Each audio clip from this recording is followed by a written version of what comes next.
ശനിയാഴ്ച വരെയാണ് അമേരിക്കയും ഇസ്രായേലും ഹമാസിന് സമയം കൊടുത്തിരിക്കുന്നത്.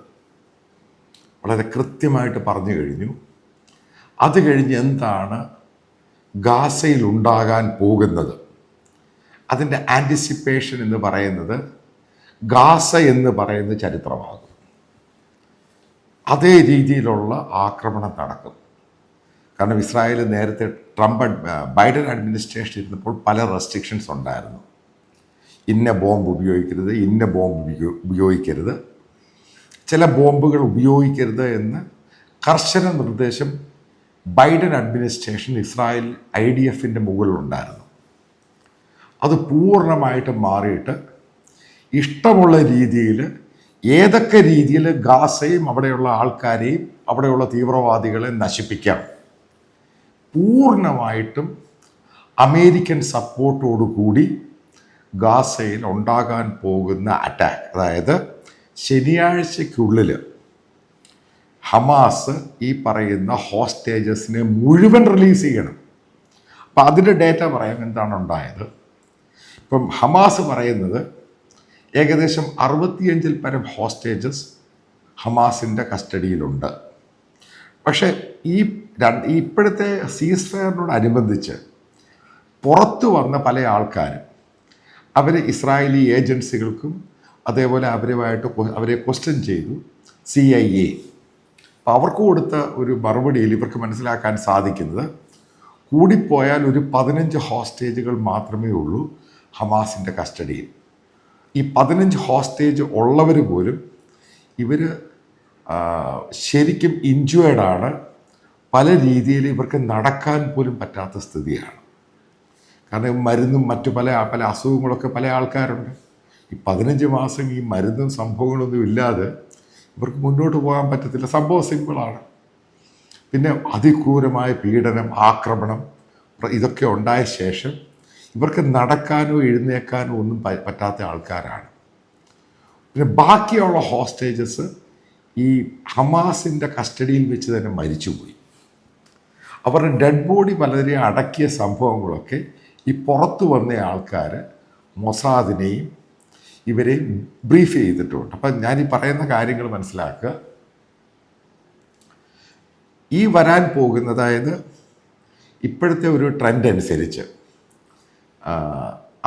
അമേരിക്ക പറഞ്ഞു കഴിഞ്ഞു, അതായത് ട്രംപ് കൃത്യമായിട്ട് പറഞ്ഞു കഴിഞ്ഞു, ഗാസ പൂർണ്ണമായിട്ട് ഒഴിപ്പിക്കും. അതിൻ്റെ ഭാഗമായിട്ട് ഇസ്രായേലിന് കിട്ടുന്ന അടുത്ത ചാൻസാണ്, അതായത് പൂർണ്ണമായിട്ട് എത്ര ബിൽഡിംഗ് ഉണ്ട്, അതായത് ഇപ്പം ഏകദേശ കണക്കനുസരിച്ച് പല ഏജൻസികളും പറയുന്നത് 86% ബിൽഡിങ്ങുകളും അതിൻ്റെ താമസിക്കാൻ യോഗ്യമല്ല. ബാക്കിയുള്ള ബിൽഡിങ്ങുകളുണ്ട്.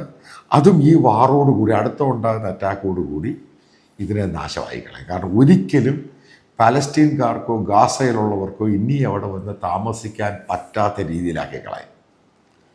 മനസ്സിലാക്കുക. അല്ലെങ്കിൽ ഈ 86% ബിൽഡിങ്ങുകളൊന്നും പോകത്തില്ല.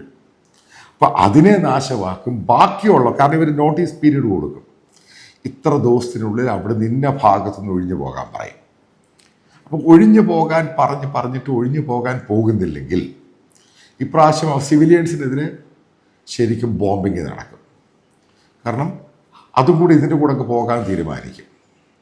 ഇതാണ് ഉണ്ടാകാൻ പോകുന്നത്. കാരണം ഒന്നാമത് ഞാൻ പല ആവർത്തി ഹമാസിനെ പറ്റിയും ഇസ്ലാമിക തീവ്രവാദത്തെ പറ്റിയൊക്കെ പറഞ്ഞു. ഇവർക്ക് ബേസിക്കലി പൊട്ടന്മാരാണ്. ഇവരാരോടായി കളിക്കുന്നതെന്നുള്ള ധാരണ ഇവർക്കില്ല. അതാണ് ഈ പ്രശ്നം ഉണ്ടാകുന്നത്. അപ്പം അവർ ഒഴിയുന്നില്ല, അല്ലെങ്കിൽ അവരുടെ മേളിൽ കൊണ്ട് ബോംബിടും.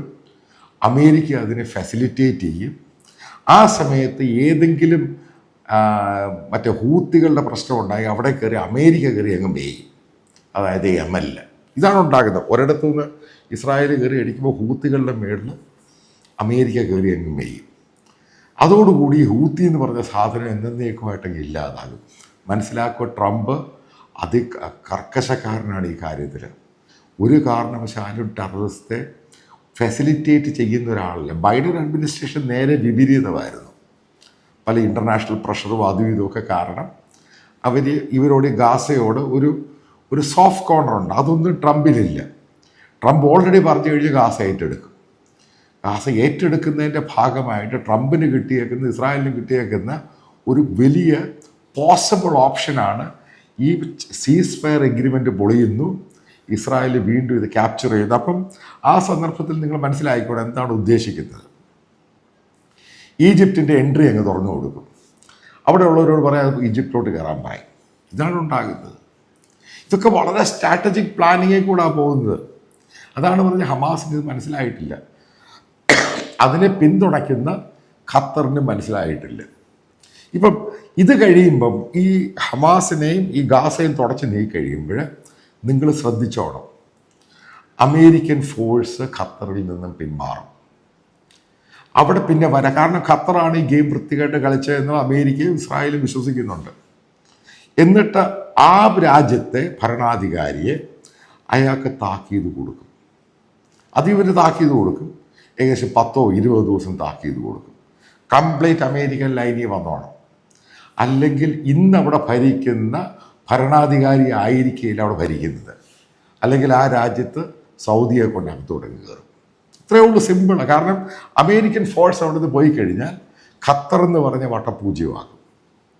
അത് ശരിക്കും ജിയോ പൊളിറ്റിക്സ് പഠിക്കുന്നവർക്കേ മനസ്സിലാവത്തുള്ളൂ എങ്ങനെയാണ് ഖത്തർ നിലനിൽക്കുന്നത്. പണമുണ്ട്, പക്ഷേ അവർക്കതിനെ സെക്യൂർ ചെയ്യാൻ പറ്റത്തില്ല. അതുകൊണ്ടാണ് അമേരിക്കൻ ബേസ് അവിടെ വെച്ച്. കാരണം അവിടെ വെച്ച് ബേസ് വന്നിട്ട് അമേരിക്കക്കെതിരെ ഇസ്രായേലിനെതിരെ പയറ്റുവാൻ വേണ്ടി ഖത്തർ കളിച്ച ഗെയിം അത് എക്സ്പോസ്ഡായി. കാരണം അവർ വഹാബിസവും സലഫിസത്തെയും ഫെസിലിറ്റേറ്റ് ചെയ്യുക, എൻ്റർടൈൻ ചെയ്യില്ല, ഒരു ഫണ്ടും കൊടുക്കുന്ന പരിപാടി. ഈ ഹമാസിനെ ഭയങ്കരമായിട്ട് പിന്തുണയ്ക്കുന്ന അൽ ജസീറ എന്ന് പറഞ്ഞ ചാനൽ, ഇതെല്ലാം കൂടെ ചേർന്ന് ഒരു കാര്യം പറയാം, എന്നാണ് ഗാസ തീർക്കുന്നത് അത് കഴിഞ്ഞ് അടുത്ത ചുവടെന്ന് പറയുന്ന ഖത്തറിനെ തീർക്കുകയാണ്. ഇപ്പം ഖത്തറിനെ അടിക്കാനും തീർക്കാനും വേണ്ടി നോക്കി നിൽക്കുന്ന ചില രാജ്യങ്ങളുണ്ട് ഈ മിഡിൽ ഈസ്റ്റ് ഏഷ്യയിലും വെസ്റ്റ് ഏഷ്യയിലും. ഒന്ന് സൗദി അറേബ്യ, അവർക്ക് ഭയങ്കര താല്പര്യമാണ് ഖത്തറിനെ തീർത്ത് കളയും ഇപ്പോഴത്തെ ഭരണാധികാരിയെ. UAE, അതേപോലെ തന്നെ ബഹ്റൈൻ, ഈജിപ്റ്റ്, ഇവരിൽ ആരെ കൊണ്ട് അകത്തോട്ടം കയറും. ഇതാണ് ഉണ്ടാകുന്നത്. അപ്പോൾ അവിടെയുള്ള മലയാളികൾ കരുതിയിരിക്കുക, ഗാസക്കെതിരെയുള്ള വാർ എന്ന് പറയുന്ന ഒരു ഭാഗത്ത് നടന്നു കഴിഞ്ഞിട്ട് അമേരിക്കൻ ഫോഴ്സ് ഖത്തറിലോട്ട് അവിടുന്ന് ആ ഫോഴ്സിനെ അങ്ങ് വിഡ്രോ ചെയ്യും. അത് കഴിഞ്ഞ് അത് ഇസ്രായേലിനും ഈ ഖത്തറിനെ പാഠം പഠിപ്പിക്കുന്ന താല്പര്യമുണ്ട്. കാരണം അതിഭയങ്കരമായിട്ട് വഹാബിസ സലഫി ഇസ്രായേലിനെതിരെ ലോകം മുഴുവനും ക്യാമ്പയിൻ നടത്തിയതിൻ്റെ ഫണ്ടിങ് ഖത്തറാണെന്നാണ് പറയുന്നത്. ഞാൻ പറയുന്നില്ല, പൊളിറ്റിക്കോ എന്ന് പറയുന്നത് വീക്കിലി റിപ്പോർട്ട് ചെയ്തൊക്കെയാണ്. അതൊരു ഇൻഡിപെൻഡൻറ്റ് മാഗസിനാണ്. ടെലഗ്രാഫ് എന്ന് പറഞ്ഞ പത്ര റിപ്പോർട്ട് ചെയ്യുന്ന ചില ആൾക്കാരെ കോട്ട് ചെയ്ത്. അതുകൊണ്ട് ആൻറ്റിസെമറ്റിക് ആ മൂവ്മെൻറ്റ് ഏറ്റവും കൂടുതൽ ഇപ്പം വഷളാക്കിയത് അമേരിക്കൻ യൂണിവേഴ്സിറ്റിയിൽ പോലും പ്രശ്നമാക്കിയതിൻ്റെ ഫണ്ടിങ് ഖത്താർ ഗവൺമെൻറ് ആണെന്നാണ് പറയുന്നത്. പല ചാനലുകളും ഹവാല രീതിയിൽ ഓപ്പറേറ്റ് ചെയ്തു. ഇതെല്ലാം ട്രംപിനും ഉണ്ട്, ഇസ്രായേലിനും. കാരണം ഇസ്രായേലിനെതിരെ ഈ സംഭവം ഉണ്ടാകുന്നതിൽ ഏറ്റവും കൂടുതൽ അനുകൂലിച്ച് ഈ രാജ്യം ഖത്തറാണ്. അതുപോലെ ഇപ്പോഴത്തെ ഭരണാധികാരിയെ നോട്ടപ്പുള്ളിയാണ്. അതിൻ്റെ പേരിൽ ഇയാൾ ഈ പറഞ്ഞ ഇമാനുവൽ മാക്രോനെ ഇവരെയും ബ്രിട്ടീഷ് പ്രൈം മിനിസ്റ്റർ അവിടെ കൊട്ടാരത്തിലൊക്കെ പോകുന്നുണ്ട്. ഒരു കാര്യം പറയാം, അമേരിക്ക ഒരു രാജ്യത്തെ എതിർക്കുകയാണെങ്കിൽ, നിങ്ങളത് നിങ്ങൾ വളരെ കൃത്യമായിട്ട് പറയാം, അമേരിക്ക ഏതെങ്കിലും രാജ്യത്തെ, അറേബ്യൻ രാജ്യത്ത്, ലോകത്തെ ഏത് രാജ്യത്തെ അവരെതിർക്കുകയാണെങ്കിൽ മനസ്സിലായിക്കോണം, ഒരു യൂറോപ്യൻ രാജ്യവും ആ രാജ്യത്തിൻ്റെ കൂടെ നിൽക്കത്തില്ല. ഇന്ന് വരെ ആ ചരിത്രമാണ്. കാരണം രണ്ടാം ലോക മഹായുദ്ധം എടുത്ത് നോക്കുക, അതിനുശേഷം അങ്ങനെ സംഭവിച്ചിട്ടുള്ളൂ. ഈ പറയുന്ന ബ്രിട്ടൻ ആണെങ്കിലും ഫ്രാൻസ് ആണെങ്കിലും ജർമ്മനി ആണെങ്കിലും ഒരു യൂറോപ്യൻ രാജ്യവും ഖത്തറിനെ പിന്തുണയ്ക്കത്തില്ല. അമേരിക്കയ്ക്ക് മറ്റുള്ള ഇൻട്രസ്റ്റഡ് LNG, അത് ഖത്തറാണ് ഗ്ലോബലായിട്ട് സപ്ലൈ ചെയ്യുന്നത്. അമേരിക്കയ്ക്ക് അത് ഡോമിനേറ്റ് ചെയ്യുന്നത് അവർക്കൊരു ബിസിനസ് ഐഡിയയുണ്ട്. കാരണം ടാരിഫും മറ്റുള്ള ഇഷ്യൂവിൽ. അതോടുകൂടി ഖത്തറിനെ തുലയ്ക്കുക എന്നുള്ളത് അമേരിക്കയുടെ തന്നെ ഒരു അജണ്ടയായിട്ട് മാറിയിരിക്കുകയാണ്. അതിനകത്ത് ഇസ്രായേലും പാർട്ടാകുകയാണ്. അതായത് ഈ വാർ എത്ര നാൾ നീണ്ടു നിൽക്കുന്നു, അതായത് വൈപ്പ് ഔട്ട് ചെയ്ത് കളഞ്ഞ ശേഷം അതിനുശേഷം നെക്സ്റ്റ് സ്റ്റെപ്പ് എന്ന് പറയുന്ന ഖത്തറിലായിരിക്കും. ഈ ഖത്തർ ഭരണാധികാരി ദൂരെ കളയും. അല്ലെങ്കിൽ ചിലപ്പോൾ ഈ ശനിയാഴ്ചയ്ക്കുള്ളിൽ ഈ ഹോസ്റ്റേജസിനെ വിട്ടില്ല എങ്കിൽ ഉറപ്പായിട്ട് നിങ്ങൾ കണ്ടോണം ഖത്തറിനായിരിക്കും അടി കൊടുക്കുന്നത്. അത് കഴിഞ്ഞിട്ട് ഖത്തറിനെ കയറി അങ്ങ് പിടിക്കും. അതിനെ അങ്ങ് തൊലച്ച് നാശമായി കളയും. കാരണം ഖത്തറിൽ നിന്ന് അമേരിക്കൻ ഫോഴ്സ് പോയി കഴിഞ്ഞാൽ ഈ ഖത്തറിൻ്റെ വെടി തീർന്നു. ഇപ്പം ഏത് സമയത്തും സൗദി ടാങ്കുകൾ ഖത്തറിൽ കയറി അങ്ങ് ഉരുളും.